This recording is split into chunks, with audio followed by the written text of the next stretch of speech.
तो आखिर विपक्ष के आगे मोदी को झुकना ही पड़ा और जिस जातिगत जनगणना का विरोध बीजेपी लगातार कर रही थी, खुलकर कर रही थी, अब उसके सामने यहाँ पर झुक गई है और जातिगत जनगणना का ऐलान कर दिया है। और इसमें कई वजह बताई जा रही हैं मोदी के झुकने की। एक वजह तो नीतीश कुमार की भी बताई जा रही है।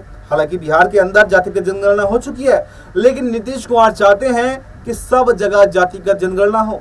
और इसके बाद में सबसे बड़ी बात है कि मोहन भागवत, जो अभी हाल ही में नरेंद्र मोदी से मिलने के लिए उनके आवास पर पहुंचे थे, और उसके 24 घंटे बाद ही ये ऐलान कर दिया गया कि देश के अंदर जो है जातिगत जनगणना होगी।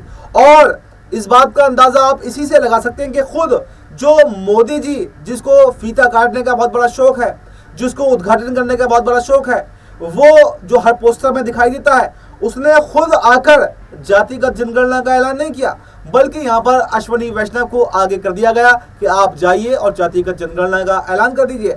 मैं पूछना चाहता हूँ बीजेपी से कि जब विपक्ष ये सवाल उठा रहा था, राहुल गांधी संसद के अंदर खड़े होकर ये पूछ रहे थे कि आखिर जातिगत जनगणना कब होगी और हम जातिगत जनगणना करा कर रहेंगे, तब अनुराग ठाकुर क्या कह रहे थे कि जिसको खुद की अपनी जाति का पता नहीं हो वो क्या जातिगत जनगणना कराएगा।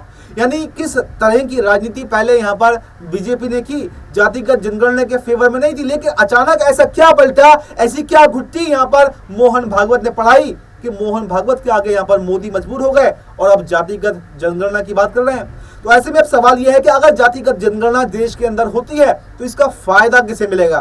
क्या बीजेपी को इसका फायदा हो पाएगा या फिर जो विपक्ष इसकी मांग कर रहा था, विपक्ष को इसका फायदा हो पाएगा? और अब जातिगत जनगणना होने के बाद में बिल्कुल अब जो है पॉलिटिक्स भी जो है देश की कहीं ना कहीं बदल जाएगी।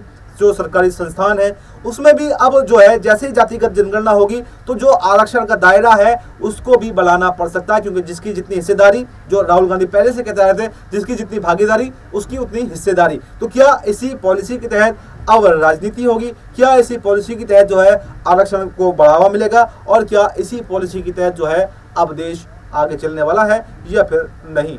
फिलहाल इस रिपोर्ट में इतना ही। इस पूरी रिपोर्ट पर आपको क्या कुछ कहना है, कमेंट बॉक्स में अपनी राय जरूर दें और हमें दीजिए इजाजत। नमस्कार।